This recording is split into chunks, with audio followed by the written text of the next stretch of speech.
أعوذ بالله من الشيطان الرجيم بسم الله الرحمن الرحيم إن الحمد لله والشكر لله والثناء على الله والصلاة والسلام على رسول الله محمد بن عبد الله وعلى آله وصحبه ومن تبعهم بإحسان إلى يوم الدين سبحانك اللهم لا علم لنا إلا ما علمتنا إنك أنت العليم الحكيم رب اشرح لي صدري ويسر لي امري واحلل عقدة من لساني يفقهوا قولي اما بعد ان uwa musulmi yan uwa imani assalamu alaikum wa rahmatullahi wa barakatuh barkanmu da warhaka barkanmu da sake dawowa a wannan yammaci mai albarka don ci gaba da karatun wannan littafi mai albarka fatanmu Allah madaukakin sarki yayi mana gamdakatar wajen karantawa daidai da kuma fassarawa daidai da abin da ya dace da karantarwa ta sunna ta annabi Muhammad sallallahu alaihi wasallam a ɗazu mun tike ƙarƙashin shafi na 36 za mu ta da 4 za mu tashi na da 5 ƙarƙashin hadisi na 72 za mu tashi da 3 in Allah ya yarda Allah madaukin sarki sanya mu dace عن أبي هريرة رضي الله عنه قال رسول الله صلى الله عليه وسلم النبي tsira da amincin Allah su tabbata gare shi yace la yusalli ahadukum fi thawbin wahidin laysa ala atiqihi shay'un kada ɗayan ku ya salla da tufafi kwara ɗaya a kafadansa babu wani abin da ya lulluba mana wannan lokacin da ana yin izari ko yafe da ake da shi zaka ga mutun yayi kwarjalle ya daure nan dinsa to in babu wani abu a kafadarsa kada yi sallah amma in ka lura yanzu ai mutane ne mu da Allah ya hore mana yawan kayayyaki zaka ga mace in mace za ta yi sallah akwai zane ko siket akwai riga akwai hijabi waɗannan hijabi ana so ya zama to shi ma mai kabri ne wanda kuma zai rufe hannayenta a gargashin wannan zamu yi yarga yamna kadan akwai lokacin da zaka samu ko da tafiya ta kama ana kan hanya za a yi tafiya akwai irin 'yan matan nan da ba su yarda su dinga sanya kaya da gartatu ba za ka samu budurwa ta tafi unguwa da ɗan guntun gyale ko wani 'yar guntun hijabin nan bakin ta wuya kuma lokacin sallah ya yi sai ga mace a hijabi bakin wuya ta wani makale ma hannu kuma sallah za ta yi baki da sallah a ƙa'ida ƙaramin takadiri mace in za ta yi sallah a samu hannunta ba a gane shi ƙaramin takadirin hijabin sallah kenan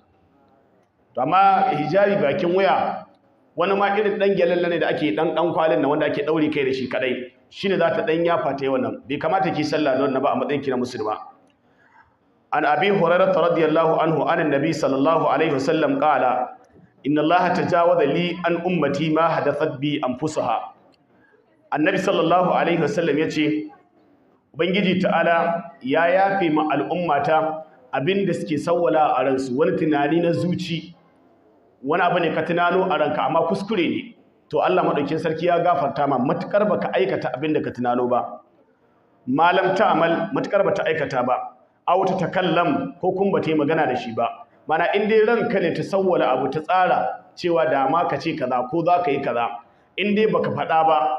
ko baka aikata ba to Allah ya gafarta abin da rai ta yi qala qatada al-imam qatada ke cewa idza talaqa rajulun fi nafsihi laysa bi shay'in idan mutum ya kudurta wani abu a ran shi da niyyar zai faɗa ko ma menene in dai bai riga ya faɗa ba to ba a kama shi da komai haka yanzu misali da a zuciyar mutum niyya ta saki koda da matar shi zai saki a niyya yayi amma bai faɗa ba bai rubuta ba zuciyar shi ta kila saboda ana faɗa tsakani ana magana juna magana ta kudurta mai kuma sakin ta kawai za ka yi in dai ba furta ya ba ko bai rubuta to bai sako ba har yanzu mata ce a gure shi kenan saboda abin yana cikin rai an abdullahi bin umar radiyallahu anhuma annahu talaqa imra'atahu wa hiya haida abdullahi dan umar ya saki matarsa tana cikin jinin al'ada fi ahadi rasulillahi sallallahu alaihi wasallam a zamanin manzon Allah tsira da amincin Allah su tabbata gare shi fa sa'ala umar bin khattab radiyallahu anhu rasulillahi sallallahu alaihi wasallam Umar ɗan Khattab sai ya tambaye manzon Allah akan wannan saki da Abdullahi ɗan Umar yayi. Fa qala lahu an-nabi sallallahu alaihi wasallam sai manzon Allah ya ce masa murhu falyuraji'ha ka umarce shi ya mayar da ita. Summa yatrukuha hatta tatahuri sannan ya kyale ta a gidansa sai ta yi tsarki tunda tana cikin jinin al'ada thumma tahidu sannan kuma ta sake jinin al'ada thumma tatahuri ta yi tsarki in sha amsakaha ba'da in ya so in ta yi tsarki sai rike ta wa in sha tallaka in ya so kuma ya sake ta qabla ayya masa kafin ya kai mu'amala aure da ita a fatilka iddatul lati wannan irce iddar da amara Allah azza wa jalla Allah mai girma da bawa yayin umarni an tutalaka lahan nisa wa aski mata a gare ta wato anan wurin Abdullahi dan Umar ya saki matar shi tana cikin jinin al'ada ita kuma mata kaida ba a sakin ta in tana cikin jinin al'ada wannan saki ne na bid'a nasin alqur'ani ya nuna mana a saki mata suna cikin tsarki kar a bari suna cikin jinin al'ada domin yanzu idan mutum ya saki mace tana cikin jinin al'ada jini nawa ne ake yi mace ta gama idda ya ayyuhan nisa'u jini nawa ake mace ta gama idda to in tana jinin al'ada aka sake ta ya koma sai ta yi hudu har wannan sai Allah saba shi don sai in ta kare wannan sanan daga baya ta jini uku ina fatan fahimta shi yasa ai alqur'ani ya tabbatar mana cewa in za a sake mace a sake ta tana cikin tsarki a wace sura za mu samu wannan ayar na kai kaga dai sun sani ko wajen su ne Allah ya nuna mana cewa sai in tana cikin tsarki idza tallaqatumun nisaa fatalliquhunna liiddatihinna wa asul idda sai Allah ya ce wattaqullaha rabbakum la tukhrijuhunna min buyutihinna wa la yakhrujuna illa ayatina bifahishatin mubayyana wa tilka hududullah wa man yata'adda hududallahi faqad zalama nafsa to shi yanzu da aka ce ya maido ta manzala ya mai umarni a maido ta gidanta aka ce a bari sai ta gama tsarki to tambayar da zamu yi mana cewar manzan Allah a maido ta kenan sakin bai yi ba ya yi ko me dalilin muna yi saboda ya riga ya furta ya ce ya saki wannan sakin da aka ce ya maido ta sakin ya tabbata ya yi amma cewar ta dawo gida ta gama idda wani abu ne wani babi na daban da ya ce in ya so ya sake ta in ya so ya sallame ta in ya so rike ta don har yanzu ai sakin ba uku bane saki ne kwara ɗaya aka yi yanzu idan ta zo ta gama idda in ya so matarsa ce in ga dawo kuma ta tafi gida in ta tafi gida wannan sakin dai yana nan ko tsayawa ta yi yace ya maida ta sakin dai ina yana nan mun fahimta Allah ya sa mu dace an abi salama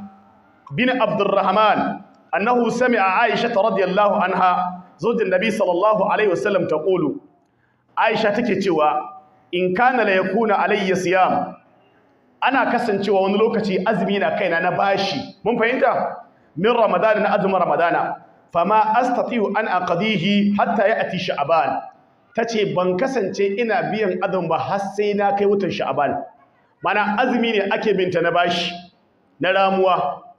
aisha tun daga ramadan sai ya zamanto har sai an shiga watan sha'ban take iya rama wannan azumin to tambayar da zai mana ƴan uwa me dalili na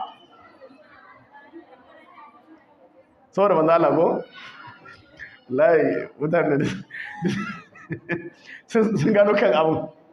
wallahi kawai malam ayyuhan da sa'an sun san abun kawai kini ake a gidan na malam sun sani wallahi sun sani malam wai Aisha cewa ta yi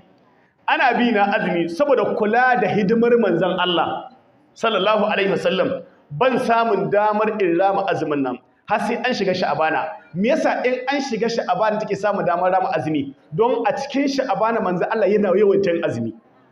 mun fahimta yanzu sai ta yi amfani da azumin da manzon Allah yake yi ita ma kuma sai ta samu dama ta rama azumin da ake binta saboda mi tana kula da hidimtawa manzon Allah ne a cikin watan da ba yani a sauran watanni Allah ya samu dace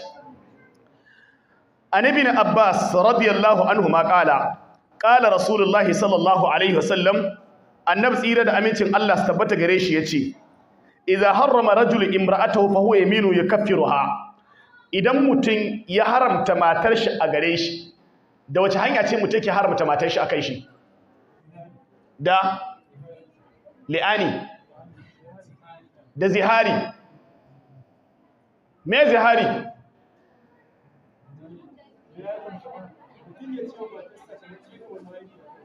zihari ne go idan aka yi wannan yanzu wannan mata ya take a wurin mijinta ta haramta haka ne to amma akwai da ake ta dawo ta zama ta shi babu yawwa kafara ko a da kafin musulunci idan mutum yau har ma farkon sadrul islam idan mutum yau matarsa zihari ta haramta har abada gare shi ko ta auri wani ko bata auri wani ba bisu ƙara haduwa wani lokaci ɗaya daga cikin mata Khawla alfarmata Allah ya saukar da yaminu yani kafaratu yani zihari lokacin da ta kai munzalin tsufa mijinta ya haramta ta akan shi a lokacin wannan wani kwakwalwa wani fikira ce ta samu akan ta cewa kai wannan al'amarin fa ya kamata a duba shi sai ta je gurin Annabi sallallahu alaihi wasallam ta ga mai ga damuwarta mijinta ya mata zihari ya ce wallahi ki haramta gare shi kawai hakura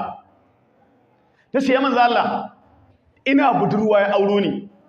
ya tsufar da ni ya cinye min ƴan matantaka ta yanzu har na kai na haife mai ƴaƴa kuma manzo Allah ya mun zari ya ce manzo Allah ya ce abin da na sani kenan a hukunci ban san kina dawowa gidan shi ba wani abin da zai faru ce ba abin da zai faru kawai ki hakura ya hakura ki hakura ba abin da zaka yi ce wala ba abin da zai yi aka wannan lamarin ta ce ya rasulullah in ba abin da zaka yi Allah akwai abin da zai yi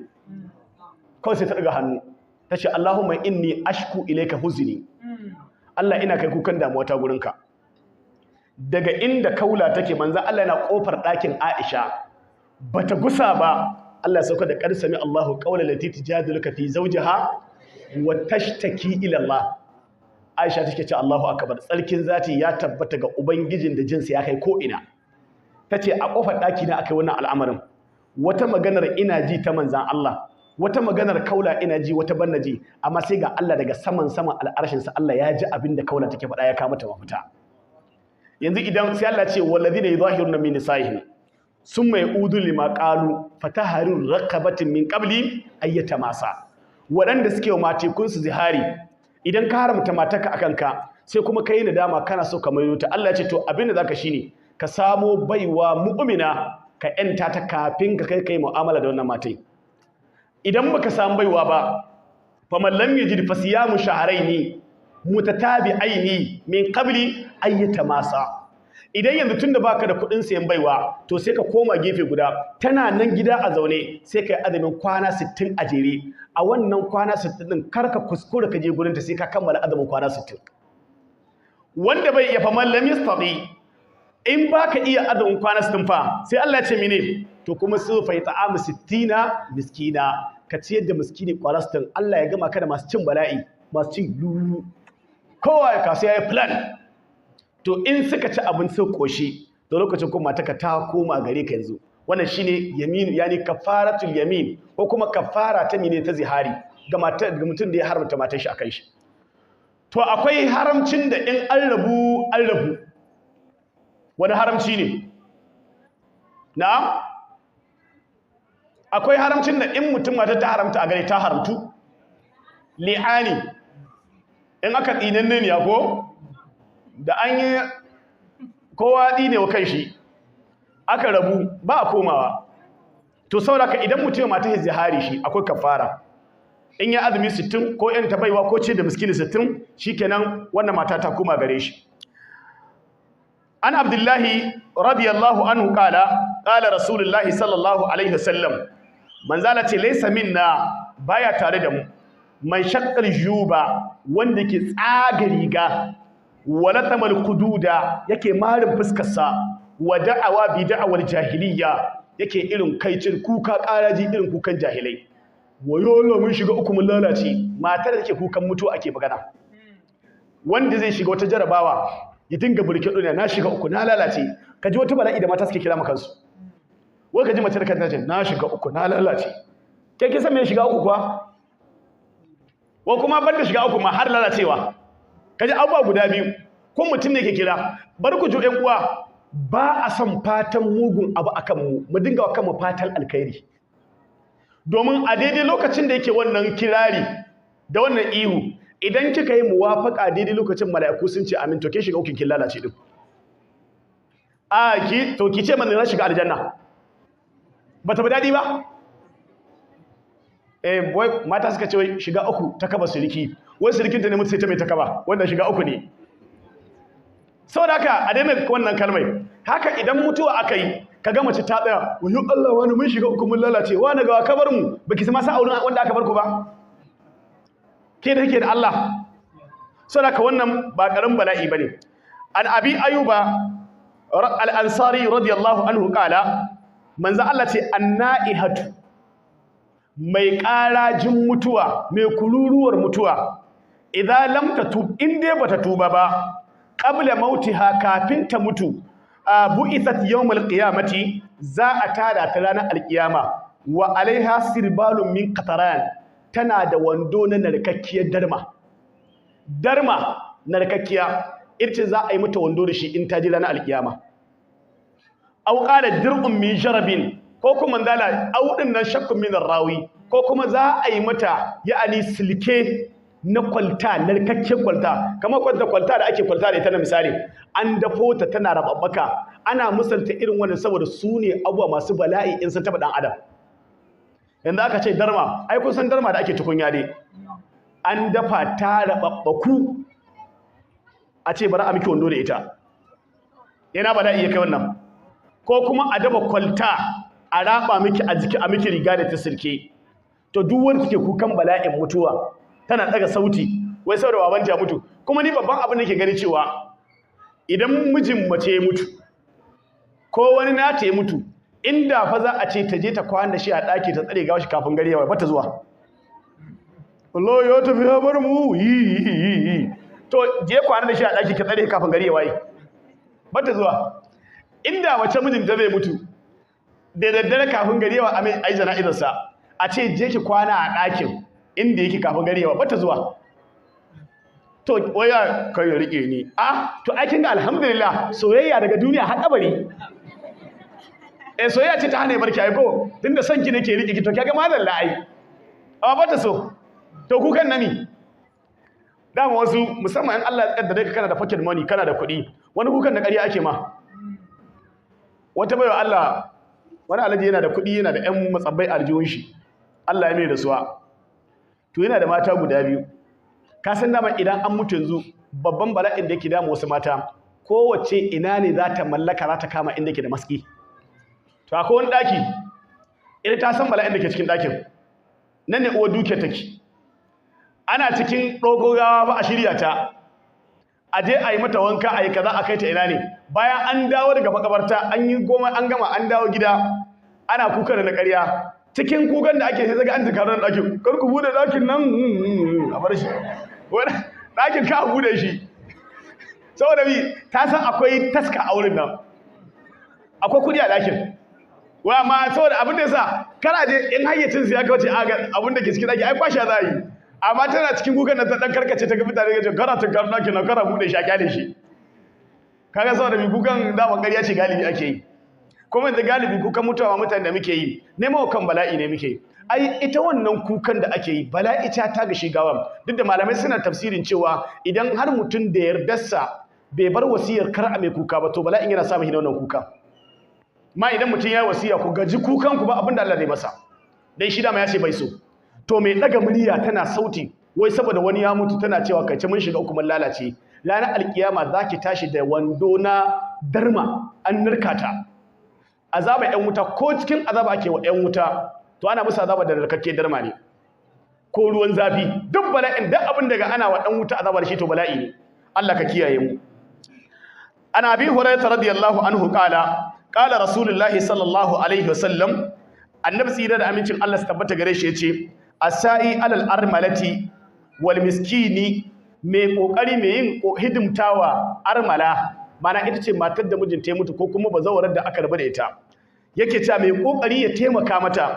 ko kuma yana taimaka miskini kal mujahid fi sabilillah kamar mai jihadi ne dan Allah aw qa'imil layli ko mai qiyamul layli sa'imun nahari mai kuma azumin rana wanda yake taimakawa matar da mijinta ya mutu armala ko kuma matar da aka rabu da ita kila ma ga ta da diya, to wannan taimakon da kake mata irin lada gwaggwaban lada da Allah zai baka matsayinka kamar mutumin da yake mai jihadi ne fi sabilillahi, wanda ta filin ma'arka ko a kashe ko ya kashe, ko mai qiyamul layli dare gaba da ana qiyamul layli kuma gari ya waye a awun da azumi, yace to irin ladan shi da irin ladan waɗannan saboda taimakawa bazawara to su yanzu mutanen masu ne ko suna taimakawa bazawara ma uhu sun fi taimaka a matansu. Zai ka samu a unguwa ga bazawara an sako ta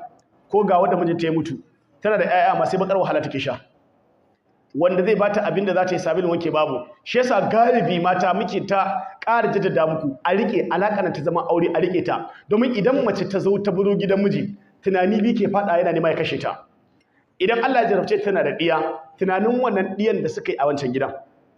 in kuma bata da diya, in ta dawo gida tunanin sabulun wanka da wanke ma kada ya ishe ta, wa zai bata? Kuma akwai wani abu da na gano a gidan aure, idan mace ta baro gidan aure ta da gidansu, in farko aka goya mata baya mijin nata azzalimi ne kaza, an dade ana goyen bayan ta shi sati daya, daga lokacin da aka wuce sati sai wata yar gunto gaba ta shiga tsakaninta da uwarta, sai a tattaro mata wankin gida, ta fara rigima da yara, sai wannan tension din ta fara fada su. Galibi bara ku jona abu, ba kowace zawara kake samu a gidansu ba ka same ta da nutsuwa 100% ba. Wallahi musamman in dai kamammiya ce, wadda mai tarbiyya ce, ba mai yawacen banza ba. Wallahi in dai ba Allah ya kaddara mahaifinta mai wasu makudan kuɗaɗe bane, in dai talaka ce ita ma, to in dai nutsatsiya ce mai tarbiyya, wadda take kamun kai ba ta yawace gurin mazan banza, da wahala kake samun ta da cikakkiyar nutsuwa. Saboda mi tana da damuwar abincin da za ta ci a cikin gidansu, ba dan babu abincin ba, a rigima da yara kaɗai ta ishe ta. Yanzu da ita ce a ɗakinta take kwanciya sai da ta ga damar shimfiɗa, amma yanzu an kawo ta cikin ɗaki, akwai mai fitsarin kwanci, akwai mai kashin kwanci, da tana tare da su. Wannan abubuwan sai suke damunta. Sannan kuma da sabilin wanka da wanki akwai shi enough, a'a yanzu in ta zo irin sabilin da yara suka jagwalgwala a gida shi za ta ɗauka ta yi wanka da shi, irin sabilin da za a musu wanki da shi za a mata wanki. Kuma tana rigima da wasu yaran gurin bokitin wanka ko na wanki, kina shiga ban ɗaki wata na jiran ki kofar ɗaki, kina wacan ban ɗaki wata na jiran ki, ke ma wata na cikin jiran ta. Waɗannan abun sai damuwoyi su yi ma bazawara yawa a ranta, ƙarshe in ba Allah taimake ta ba, daga nan wata sai ta bige hanya banza. Shi yasa muke da bukata a rike a daure, duk matsalar da ake ciki daure shanye, akwai ranar da Allah zai kama ki sakamako, akwai ranar da Allah zai kama fita. Armala a bar kulawa ce. To mu yanzu misali lokacin na rashin imani ga mutane, ba kowa ba yake taimakawa matar da take bazawara ce da abin da za ta ci a kofar gidansu. Domin wasu abin da suke gani shine, to ina ruwana da ita, ni zan muta, me za a ce mata? A'a, ita kuma tana da wani kamar wani dan guntun maraici, shi yasa musulunci ba dama ce a taimaka mata. Ko kanwarka ce, taimaka mata. Daga nan sai ga wata bayar Allah ta fara tunanin ya za ta yi kasuwanci, tana zuwa kasuwanci, da ita ba da san kowace kasuwa ba, sai ta gamu da abokanta mata, sai a koya mata zuwa kasuwanni. To yanzu daga lokacin kuma ƙarshe sai tunanin auren mai fita daga ranta. Yanzu ta fara ɗauko kuɗaɗe, ta fara lissafawa, an ba ta jari daga bashi, ta riga ta samu jari, ta riga ta ɗige kasuwancin, yanzu kuma sai tunanin auren ya fita daga cikin ranta. Shi yasa shi kuma babu darajar ga ɗiya mace sama da wannan auren, babu martaba da kima sama da auren nan. Ku yi haƙuri uwa, in ka lura mata tana da sauƙin ƙalubale a gidan aure sama da waje. Akwai sauƙin ƙalubale. Zan ga muku haka uwa, idan mace tana waje, ko mai lauje kamo ci ko zai iya mata magana, za ta iya fuskanta kowane irin ƙalubale. Amma idan a gidanki kike, ƙalubalen yana da ɗan ragowa, ba mu ce babu shi ba gaba da akwai shi, amma akwai ragowa sama da yadda yake a waje. Akwai ragowa. Armalai abin kola ne, abin tausayawa ne. To kuma wannan ina ba da shawara hatta ku iyayenmu mata, ku dinga lura da la'akari da matan da kuka gani cewa suna cikin wannan kuncin, ku dinga taimaka musu. Ke Allah ya hore miki, mijinki yana da shi, ga wata makwabciyar ku an sako ta, kila diyanta 3, kuma wani lokaci wani rashin mutunci da maza muke yi. Wata matar fa kana iya sakinta ta taho da diyanta guda 3, 4, 5 gida, amma a wata guda da ƙyar ka musu jika 3 da ƙyar. shine wannan, saboda Allah ya jarabci uwaye mata da san diya, ita gani take gara a barta da su, da haka da buga da wane bani in an kai dangi sun gaji da bata, daga lokacin kuma tunaninta yanzu yaya za ta yi da waɗannan ɗiya. Wannan tunanin in ta maida gurin dangi namijin su wahala, in ta bar su a gurinta da ita da su duk su kwantata, ta rasa wuya za ta yi ma. Daga nan wannan tunanin sai fara buga mata kwalwa, sai ka ga mace wai me ke samun ki, bakin lafiya, tension ta fara buga mata kwalwa, hawan jini ya fara neman same ta, sai ka same ta very young yarinya ce, shekarun gaba daya 30 ko 40 ko wata ma 20 da kadan, 25 year 30 wani abu da kama da haka, sai ga duk ta ragugube ta tsuba ta lalace. Duka me ya dame ta? Tunani ne. Saboda ka iyaye mata kuma wadda kuka san Allah ya baku wadata da horewa, waɗannan zaurawan ku dinga taimaka musu, ababan tausayi ne. Ababan tausayi ne. Ko wanda mijinta ya mutu, kun bar ku je yan uwa. Akwai ta dogon kisa ba na so ta cinye mana lokaci. Wata baiwar Allah armala ce, ta zo tana bara. Al-Imam Zahabi ya ka hikayata. Don in an kawo hikaya ka'idar malamai nau'i biyu ce. Hikaya tana zamantowa labarin da an yi shi a Bani Isra'ila ko abin da ya kama da haka. Wani lokacin kuma cikin al'ummar mu sai dai ka'idar malamai suka ce in aka kawo hikaya kwatanta ta ake, babu ayar da ta ci karo da ita, in dai ba ayar da ta kareta, ana ba da ta don kwadaita da al'umma. In kuwa ta ci karo da aya to ba a kawo ta. Ita matai Allah ya mata wadata da mijinta mai kuɗi ne, Allah sai masa rasuwa. Dan abin da aka rage a ciyo a ci gobe Allah ya ɓarar da abin. Yanzu sai take tunanin zamana a garin nan ko abin yi bane, saboda me yanzu makiya za su dinga aibata mu, saboda kuɗin mu sun kare, yanzu dan abin da bamu da shi zamu shiga muna bara a hannun mutane. Sai ta kulla ma kanta cewa ita da diyanta sai su bar garin nan. Da suka tashi garin da suka dara, kafin ta shigo cikin gari sai ta ajiye diyanta a bakin gari a wani ɗayan ice. Da ta ajiye diyanta sai ta shigo gari tana bara. Karan farko sai ta zo gurin wani musulmi. Tana zuwa ta ce da Allah bawan Allah, ni baiwa Allah ce ga halin da muke ciki, na zo ne ka taimake mu, abinda za mu ci ne da iyana suna bakin gari.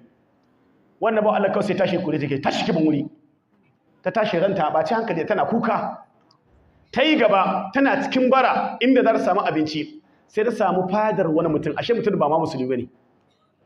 Kawai ta kai kukanta gurin shi, ba ta fahimci ba musulmi bane, sai da ta shigo gidan shi. Lokacin da ta ce a taimaka musu ga abin da suke ciki, a take Allah sai ya jefa imani da tausayin wannan matar a zuciyar shi, ya ce ma yaran shi aje a ɗauko ɗiyanta daga inda suke. Aka je aka ɗauko ɗiyan, aka ɗauko su gaba ɗaya aka da su gidan shi. Da aka dawo da shi gida aka ba su abinci, suna zaune suna firi da matan shi, aka ba yaran shi wuri sau kwanta suka yi barci. A daren da suka kwanta, wancan bawan Allah da ya kori ta sai mafarkin alkiyama ta tashi. Yace da nayi mafarkin alkiyama ta tashi, sai na ganni gani na a filin mahashar, ga gidaje nan kyalekyaletu, sai ga wani gida kwara ɗaya wanda ya fi kowane gida kyau. Yace a gabana anan sai nake kallon, sai manzo Allah ke cewa wane ne zai yi wani aikin da zai sai wannan gidan? Ake ce wannan gidan waye? Sai aka ce wannan gidan wani musulmi ne mai kadaita Allah. Yace sai na ce manzo Allah ai ni ma mai kadaita Allah ne. Yace a mafarki na sai na ga manzo Allah ce tashi daga nan ka bani wuri. Yace ka tuna wata mata da ta zo ta ce ma ita armala ce, tana da yara, ka taimaka musu, kace ta tashi ta baka wuri, mu ma tashi daga nan ka ba mu wuri. Yana wannan mafarkin sai burgita ya tashi. Yana tashi da safe sai sanya yaran shi ce aje a nemo inda wannan mata take. Aka bincika a gari aje nan ƙarshe sai aka samu labari tana gurin wannan ba magujan. Sai aka zo aka faɗa masa ga inda take, sai ya rubuta sako cewa aje a faɗa masa ni nace a bani ita. Aka je aka ce mai gida ce ka bado, tace ba zan bada ta ba, tana gidana. Ya dauki wasu makudan kuɗi da kanshi yace ga dinarorin da zan baka, ka ban wannan matar ɗiyan ce wallahi sai ta kai bara in takaice ma wahala, gidan nan da garoji a mafarki ni ma so nake a ce nawa ne. Ashe irin mafarkin da shi ma yayi shi. Je kai mafarki an kore ka saboda ita, to mu so muke a ce gidan mu ne. Ce ka gane nan da ni da diyana da matana, wallahi shigowa wannan matar gidan da muka ji labarin ta tarihin ta, dukkaninmu babu wanda ya waye gari face sai da muka amshi musulunci a hannunta. Armala ce, ku kalli da Allah ke taimakawa mutane in sun taimaka musu. So da kamar da Allah ce mai taimakawa bazawara kamar mai kokari ne cikin jihadi dan addinin Allah, haka mai taimakawa miskini kamar mai jihadi dan Allah. Allah madaukin sarki ba mu ikon taimaka. Kuma wanda yake qa'imul layl, an Aisha radiyallahu anha qalat zafat imra'atu ila rajulin min al-ansar fa qala an-nabiyullahi sallallahu alaihi wasallam ya Aisha ma kana ma'akum al-lahu fa innal ansar yujibuhum al-lahu. Yace wani bawan Allah an shirya amarya an kai ta gidan mijinta. Mana in aka ce zifaf mana shine yani kamar angwanci, amaryar da aka shirya ta an kai ta gidan miji. Shi yasa wani daga cikin malamai ya littafi adabul zifaf, tun daga neman aure har zuwa ranar da ango zai shiga daki da wasu abubuwa da yawa da suke da alaka da gidan aure ya kawo shi, wanda ya kamata ce mutanen muna karanta irin wannan littattafan ko mun gyara matsalar mu ta gidan aure. Wannan matai da aka yi mata kwalliya an gyara amarya za a kai ta gidan miji, sai manzon Allah sallallahu alaihi wasallam ce ya Aisha ba ku da wasu irin wasanni da kuke yi na mata don jan hankali? Yace domin mutanen Madina suna son wasanni, mana suna son abubuwan da suke burge, suna jan hankalinsu. Babu laifi amarya in za a kai ta gida a samu mutane suna rera baituka ba na batsa ba irin da lalace da aka yi ba.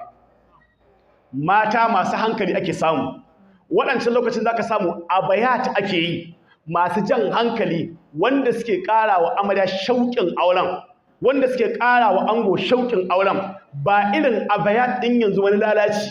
waƙoƙin batsa. Wata ba ma gujiya ce ta shiryo ta kawo mutane suke yi. Samari sun zo da motocin ɗaukar amarya, 'yan mata sun zo, ya an ƙaƙaba mana sai ka zo da mota 2-3, wanda aka balaga ma wajen harkai sai an kai mota 5, wani sai an kai 10, wani sai an kai kaza. Kuma yanzu ka'ida inda aka samu na illa shine in an ɗauko amarya da gidansu ba da da gidansu aka yi ba, sai an yi zagaya gari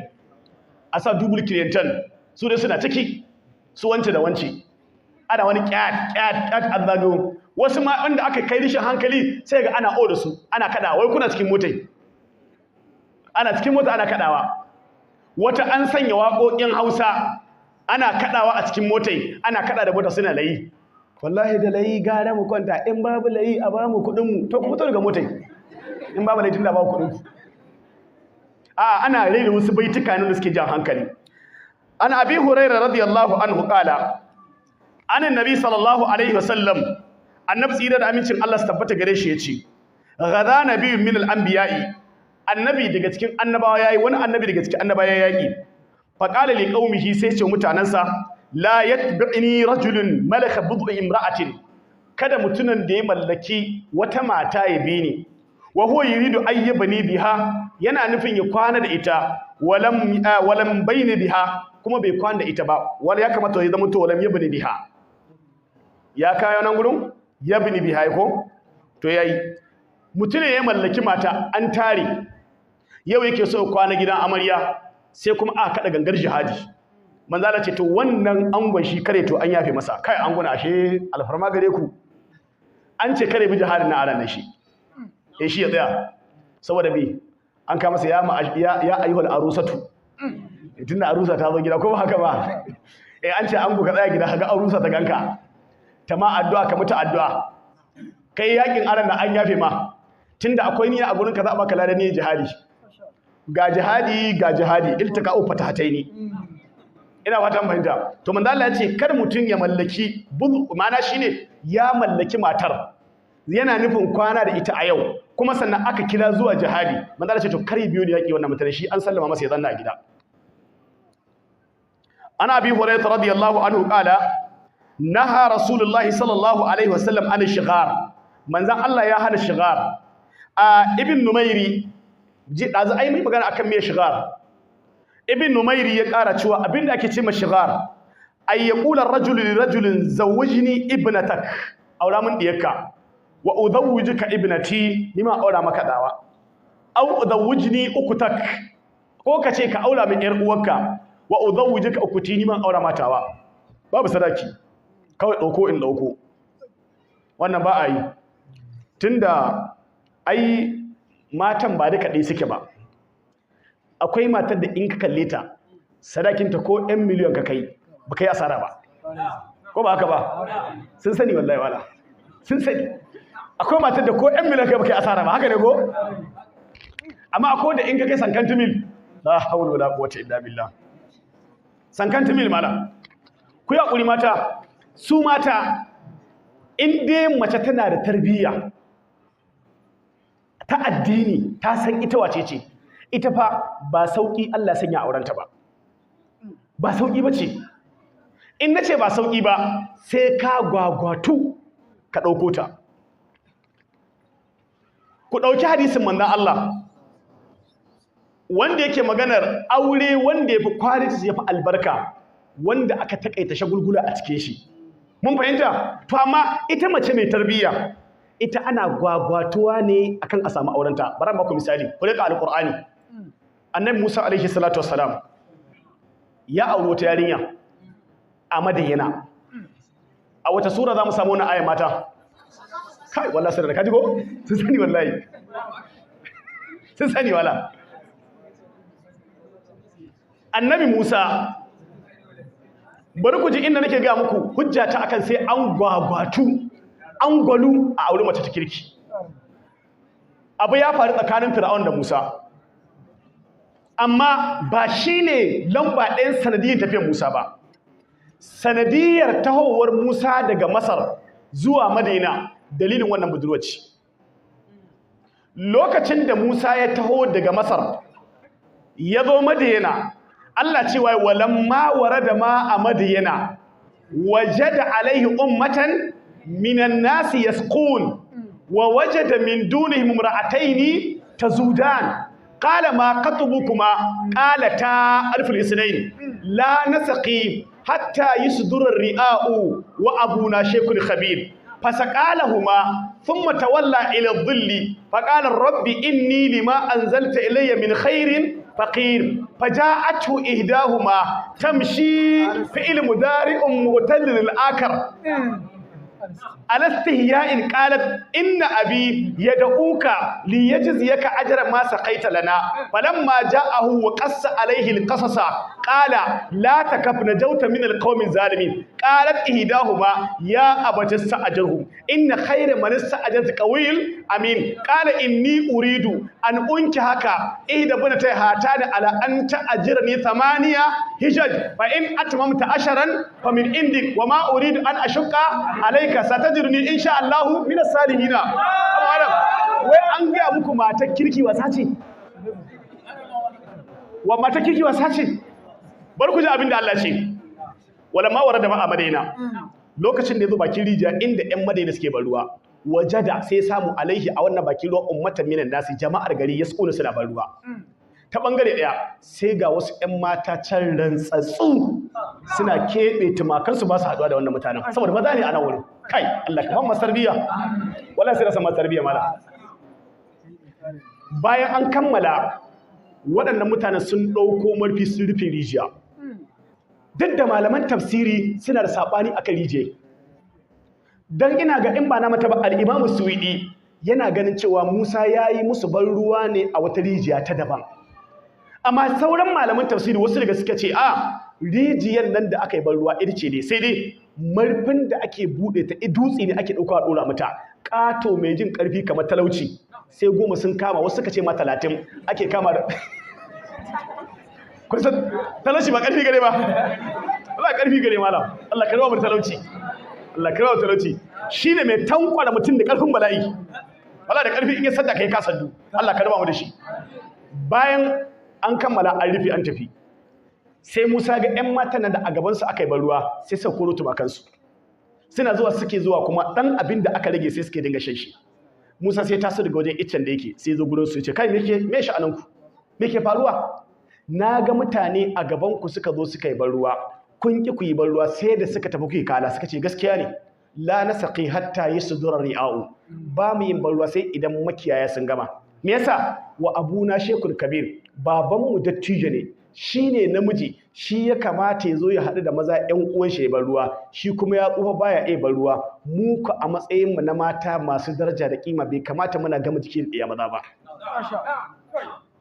Sai ce ba matsala. Musa sai ɗauke wannan dutsen ya ja ruwa suka sha, suka gama suka wanke jiki, kasa ƴan mata da son ƙyale-ƙyale tu, sai su koma gida. Ganin sun dawo gida da wuri sai hankalin baban sai tashi. Kai me ke faruwa? Suka ce kwantar da hankalinka baba, tarbiyyar nan wallahi mana kanta har yanzu ba mu ketare iyaka ba. Abin da yasa kaga mun dawo da wuri mun je muna jiran a kammala mu je mu yi kala sai wani bawan Allah ya zo bako ne bayan mun zo muna kala sai ke tambaye mu yaya akai ba mu haɗa mutane ba muka ba shi labarin mu kai ya kamata ka shiga cikin maza kai ban ruwa kai ku baka iyawa mu ku a matsayin mu na ƴan mata ya kamata mu kare mutuncin kanmu mun yadda mu sha wahalar duniya don mu tsira a gurin Allah shi yasa baba ya ja ruwa ba muka sha yana can bakin gari sai ce ɗaya daga cikin ƴan matan ta je ta kira shi ku ji Qur'ani abin da ce fa ja'atu ihdahuma sai ga ɗaya daga cikin ƴan matan nan rantsatsu nitsatsiya ta taho tamshi fi'il mudari'un marfu'un bi dammatil muqaddara ala akhirih alastihya'in cikin jin kunya haba malam mace da jikunya yayin ce mace ko kai ne hasidin idza hasada mai kallon sa mai ce ta karkace ka ce tayi ko ba haka ba mace da jikunya yayin ce mace malam amma mace kawai yar MC ya gayya haba malam ai ko a dala 13 aka baka an gama da kai dala 13 gara ka so ta kaura ka ci kawai tamshi alastihya'in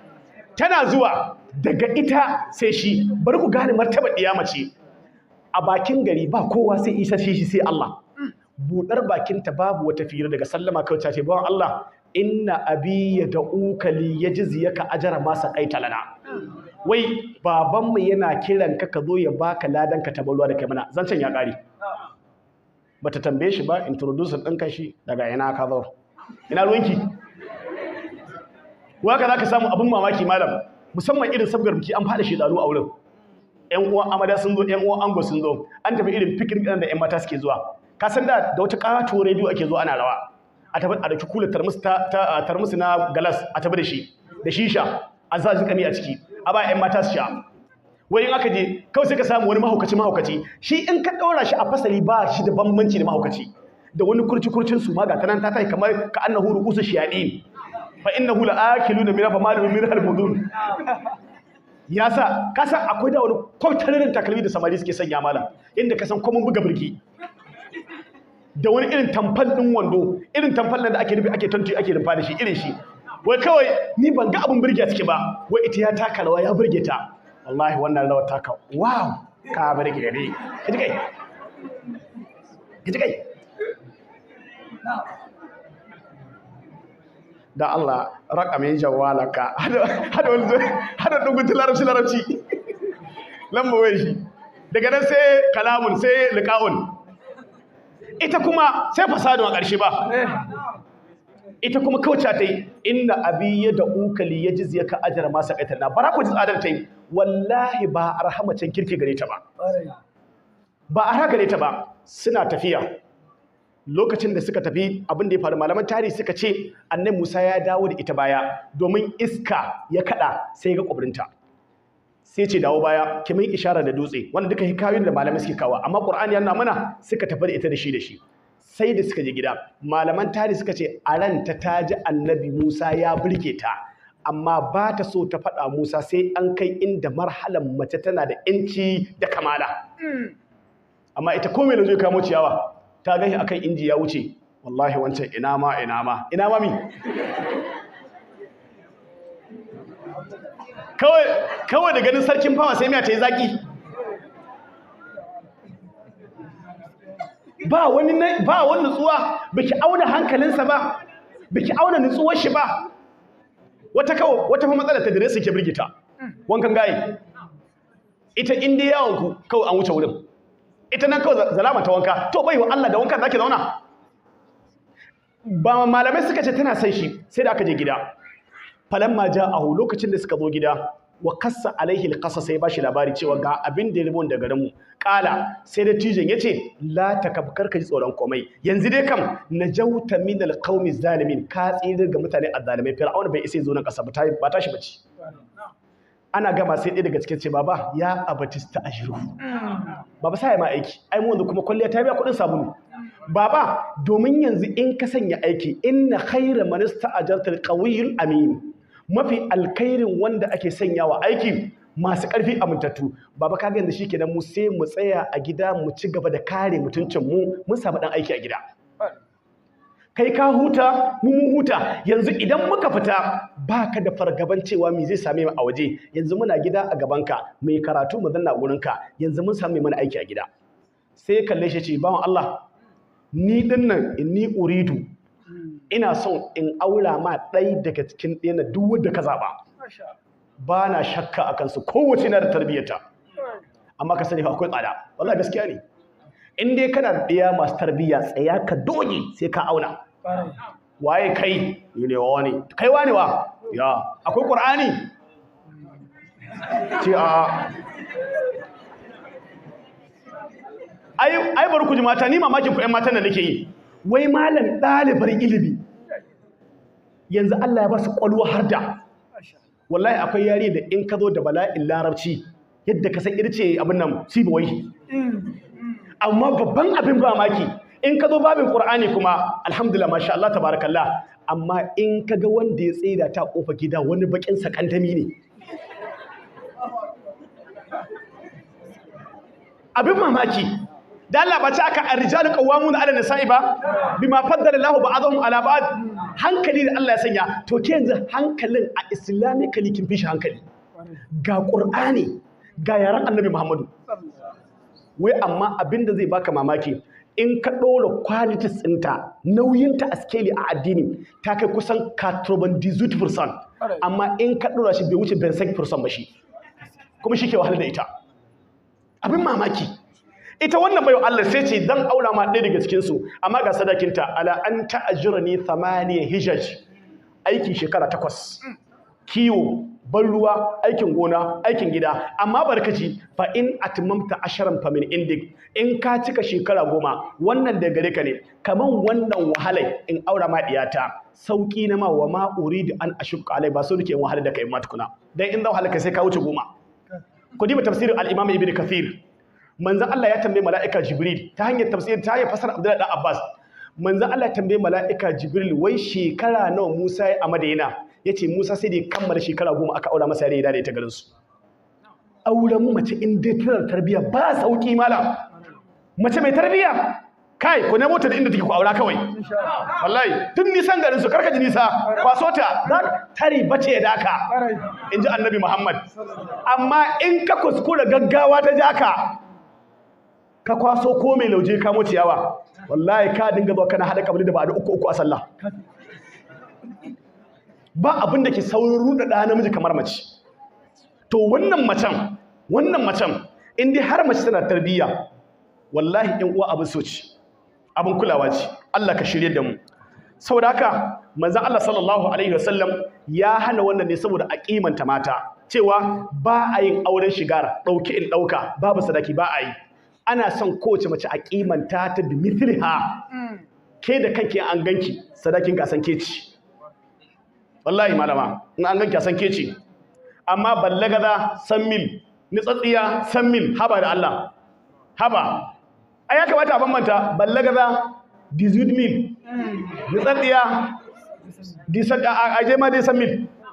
Kai mana ai ya kamata ko a wannan martaba za a iya ganewa macen kirki ita ce mace malam. In ka zo gida kai ka san fa tabarakallahu ahsanul khaliqina, kana shigowa gida an yi sallama a tare ka da wata murya ka sautu safiri bulbuli, kana shigowa gida ta gama ma kalaci, kana shigowa gida ka tada ana karatun alqur'ani. Dan Allah ko karatun alqur'ani baka kimanta mata ba? Mata ta dauki alqur'ani tana karantawa, albarka tana sauka gidanka, amma ka auro wacce kana jin waka dan waki a kwano ya sha mai da yaji yaya zan ci shi dubai. To dauko kwanan karkata bakin ki tun baki sai da kici ba. Amma ka zo ka tadda mata tana karatun suratul Ali Imran, ai duk wata matsala kawo da kai alqur'ani zai ka albarka a gidan.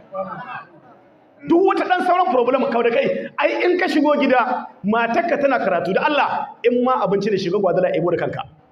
in ruwa za ka yi ban daki kai da kanka, in za ta ce a Allah kara miki lafiya da imani a ci gaba da karatun nan za mu shiga da kanmu. Kai mana ma kawo malamin ba mu rusa kanmu da gangan. Allah ya gafarta mana. An Jabir bin Abdullah radiyallahu anhu anna yahuda kanat taqulu idza atat imra'atun min dubriha, yahuda suka ce idan mutun ya tara da matarsa ta baya fi qubiliha summa hamalat in ta samu ciki kana waladaha ahwal qala fa undilat wai suka ce idan mutum ya mu'amala aure da matarsa baya ma'ana ba wai ya nemi ani wurin bahayanta ba a ya nemi ta da ta yadda ke da bukata da Allah ce nisa'ukum hasul lakum suka ce to duk dan da aka haifa ana haifar shi ne ahwal ma'ana zabaya irin wanda misali wanda ba su son yani taba kudan nan sai suka ce irin su ne ake nema ta wannan aka ce ba haka bane wannan larura ce da Allah ke jarabar da Adam da ita sai Allah ya saukar da ayin nisa'ukum harsul lakum matan ku gonakin ku ne fa'atu harfakum ku je mu gonakin ku annashe to duk inda kuka dama yanzu akwai wanda sai ce ma karka shigo gonarka ta gabas ko ta yamma ko ta kudu ko ta arewa duk in kaga dama in tsallafa da ciki ina ba tan fahimta saboda ka yahuda ƙarya suka yi an abi sa'id al-khudri radiyallahu anhu qala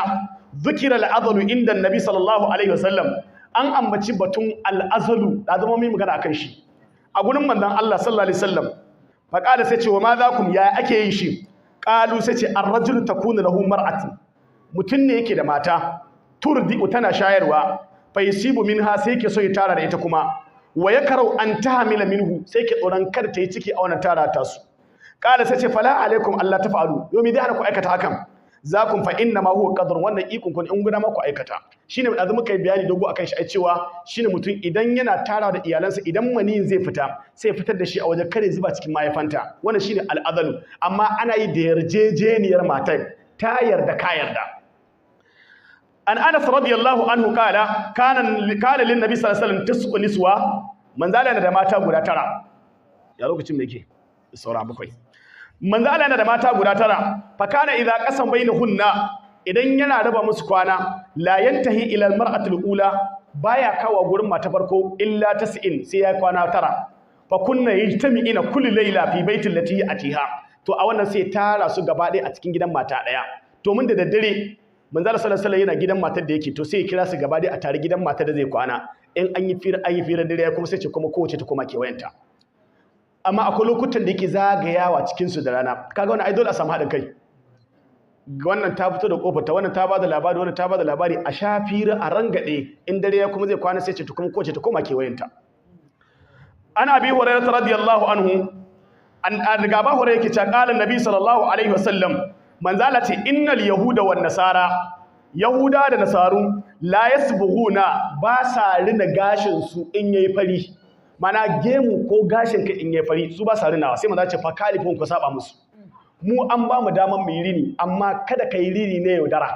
misali kana da farin gashi sai ka maida shi baƙiƙirin dan ka yaudara to wannan ba a yi ana sanya lalle a yi rini ana sanya wani abin da yake kala ne zai canza dai wannan kalar ta fari dai ta canza musulunci ba mu dama su yahuda ba sa yi sai manzala ce ta ku saba musu an salim bin abdullah radiyallahu anhu ana abihi annabi sallallahu alaihi wasallam qala manzala ya ce idza sta'adanta imra'atu ahadikum ila almasjid idan matar ɗayanku ta nemi izini zuwa masallaci fala yamna'aha kare hana ta akwai ruwa take cewa in an ji tsoron fitina sai a hana sai kaga matarka ta rangada kwalliya ta sa jambaki ta sa hoda tana kallon madubi ta ɗauko su kaya masu ƙyalƙyalƙyal sai ta zuba sai ka ce Allah ƙara miki lafiya da imani ina za ki ce masallaci zai ka ce a zanna gida a to kai da yutsun ina da za ka farta haka ma sai ta kawo hijabi ta zuba ta rufe kanta ina za ki masallaci a dawo lafiya wannan sahabi shi akwai mazhabin da matar shi tana zuwa masallaci Allah ya jarabce ta da son zuwa masallaci mijinta na farko da ta aura tana zuwa masallaci to da ta aure nabi take zuwa shi kuma Allah ya dora mai kishi ka san namiji ya fi mace kishi ita na ta fitowa ke fili shi bai so ta je masallaci da su ba amma kun bai sanya hana ta kata ce hana alkhairi amma lokacin da za ta masallaci yana ji da aran shi kai wata rana da ke so ya hana ta yi alwala ta fata shi sai riga ta sai bayan ta sai bota hanya sai zagaye can kusan masallaci yana laɓewa ta zo kan kwana masallaci sai rubabe ta rukume ta a tsiyace ta yi ihu ya sake ta ya biyo ta a guje gida tana dawowa gida ya je ya sallah ya dawo ce gidan masallaci ce kai da asuba wa shi gari zaki je masallaci ce a'a gida ya aka yi ce kai maza zai zo kuma kuraye gida ya aka yi gida kaga yanzu ya hana zuwa masallaci yayi so amma in mace ka baka jin tsoron komai sai ta masallaci ma yan kasan mai yawan yi wa maza magana ce mai san ta yi kwalliya ce ta nuna wa maza kwalliyanta in za ta je ka ce Allah ya hana koma gida zanna yi sallah a gida ɗakin ki ma alkhairi ne Allah sa mu dace amma in kaga kai baka iya hadawa ba baka irin misali ko ana abi hurairah radiyallahu anhu qala rasulullahi sallallahu alaihi wasallam manzala ce ayyuma imra'atin asabat bakhuran duk matar da sanya turaren bakhur fala tashhadu ma'ana isha ka ta zo sallar isha idan me yasa wannan wata alama ce da ke nuna mana ashe duk lokacin dare an san lokacin dawo gidan miji ne ana son mace ta dauki kwalliya manzala ce in za a je sallar isha'i da wani lokaci ake isha'i da dare in dai mace ta yi kwalliyar mai gida ta sa turare kar ta zo gurin musalla ta tsaya gida kenan wannan alama ce ta cewa in san samu ne a ce duk dare mai gida in ya dawo a ce zai samu tashi a wanki a kwalliye ku bari ku ji wani abu ni ina ganin wasu mutanen da kuke ganin su ba malamai ba su ba wasu masu mukamai ba ba su je gurin wa'azi ba amma su narke a majalisa ni gani ke mata ya kamata a ƙara duba me ke faruwa namiji a waje karfe 12 ga matar shi a gida me ke faruwa to da Allah baiwa Allah in ya zo ya same ki kurci haka ai da sai abin da Allah yi amma ni a fahimta ta mace mijinta ya dawo daga sallar isha'i ya zo ya ci abinci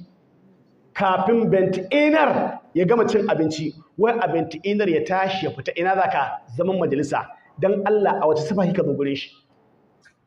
ina ga kamata dan duba a bentinar ka fita to ina zaka wa'azi zaka je ne shi ma wa'azin wani lokaci in ba an dole bane ai ka zanna gida wallahi malam ko malami ne in ba wa'azin dole bane sai zanna gida mana amma mace kin zo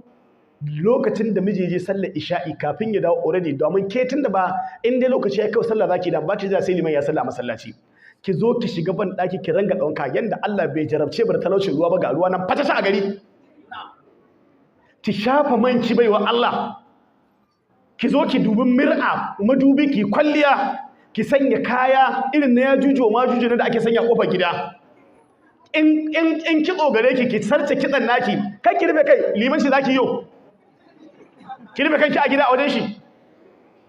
in kin sharce gashin a dan raba dan bin da ake raba wa samari suna kallo shi a raba masa bi mai gani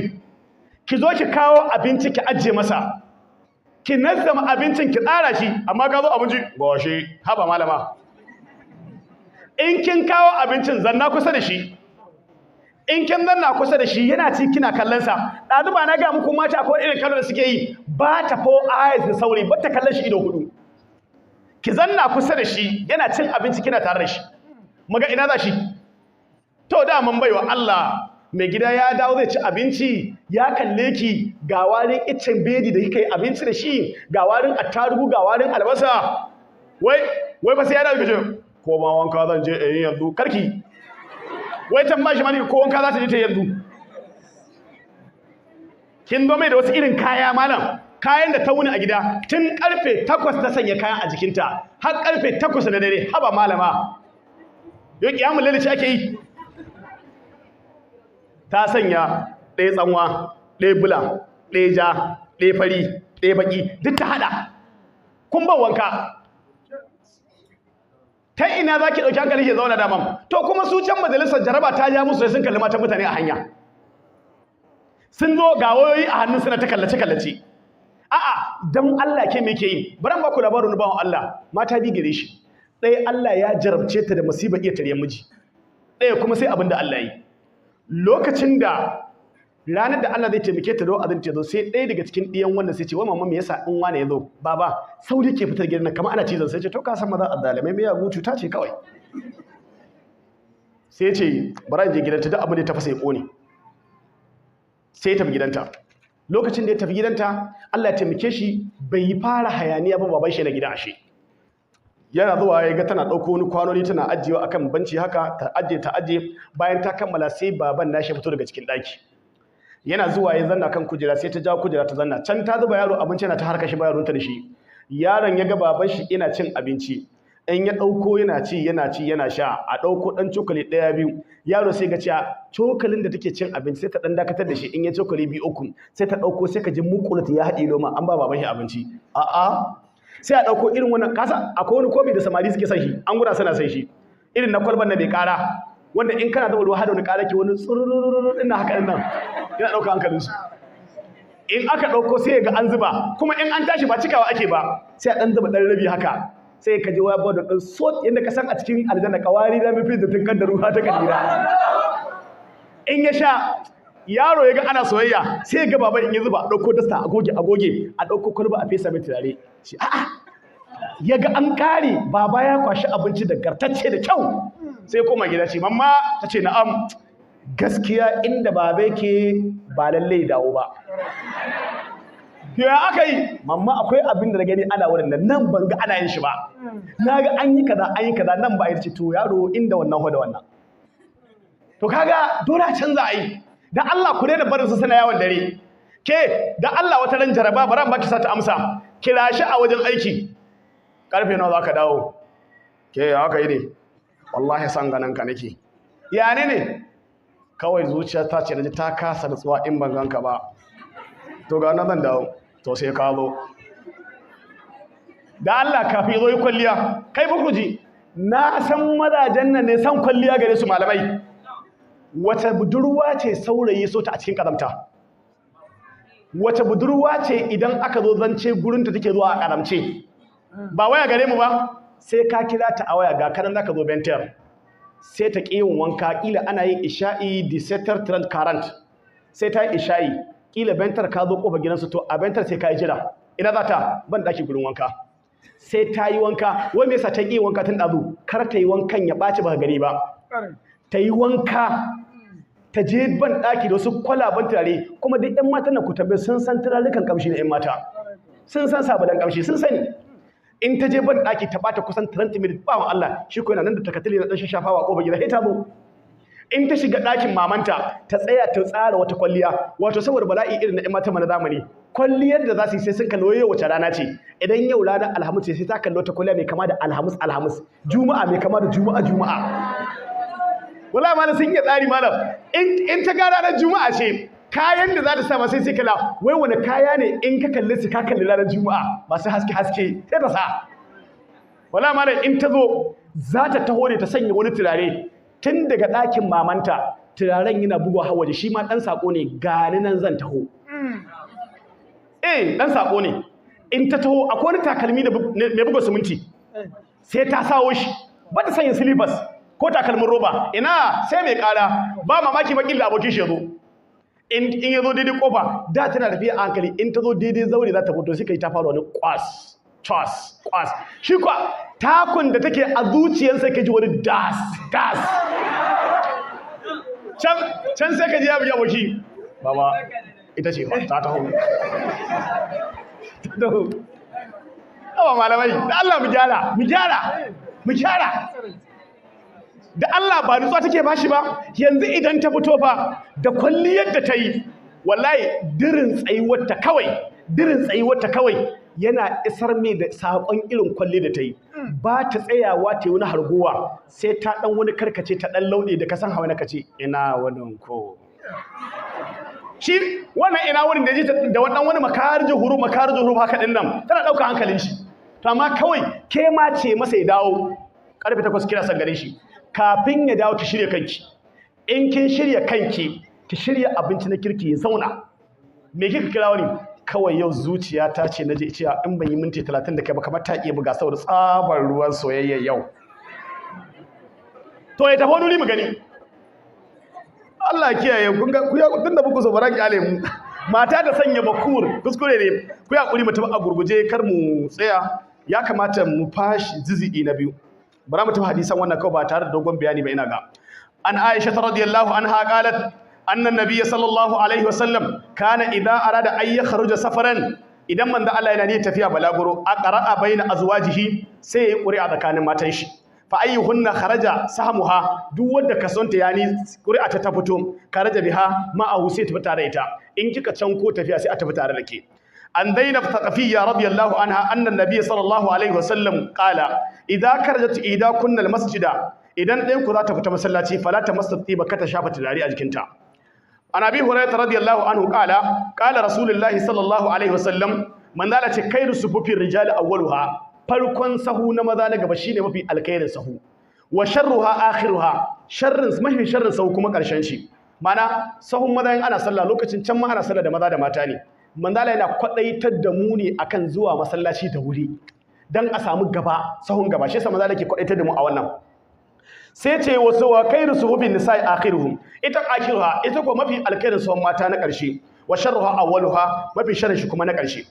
na farko ana bi talha radiyallahu anhu anna rasulullahi sallallahu alaihi wasallam qala manzala ce la tadkhul malaikatu baitan fihi qalbun wala sura malaiku ba sa shiga gidan dake da kare ko kuma hoto da san da aka yi na zanen wani butumi malaiku ba sa shiga gidan dake da wannan an abdullahi bin umar radiyallahu anhu ma qala rasulullahi sallallahu alaihi wasallam manzala ce sallu fi buyutikum ku yi sallolin nafiloli a cikin gidajenku wala tattakiduha qubura kar ku riki gidan kamar kabar ba kawai da an ji an halwa gaba Allah kai mu gobe kar ayi an abi hurairah radiyallahu anhu anna nabiy sallallahu alaihi wasallam qala idza jalasa baina shu'abbiha idan mutum zauna kan gaban matar shi akwai ruwa dake ka al-arba summa jahadaha kuma yayi wasa da ita faqad wajabal gusulu ya wajaba a gare yayi wanka yace wa illam yuzil koda bai inzali ba in dai mutum kafada da kafada kafa da kafa ya rungun matarsa suna kwanci suna wasanni to anan ya kamata yayi wanka koda bai inzali ba duk da cewa wannan wa illam yuzil imam muslim ne ya faɗi cewa illam yuzil an anas radiyallahu anhu ma anna nabiy sallallahu alaihi wasallam kana yadufu ala nisaihi manzala yana zaga a cikin matarsa bi gusulin wahidin a wanka daya amma na kususiya ce a gare shi akwai daren ɗaya da manzala ke zagaya matarsa gaba daya an aisha radiyallahu anha qalat kana rasulullahi sallallahu alaihi wasallam yakhruju ra'sahu ilayya tace manzala yana fuddo kansa zuwa gare ni wa huwa mu'takifun yana itikafi fa agasiluhu in wanke masa wa ana ha'idun kuma a lokacin ina jinin al'ada yana masallaci na itikafi amma yana fuddo kansa ta taga gidana don tagar masallacin gidan Aisha ce sai Aisha ta wanke manzo Allah kanshi to a lokacin kuma tace tana cikin jinin al'ada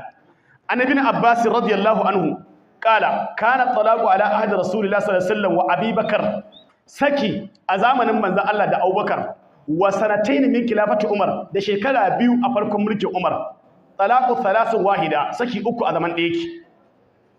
a lokacin manzo Allah in aka saki uku zama ɗaya kace ka saki mata so uku saki uku ɗaya ne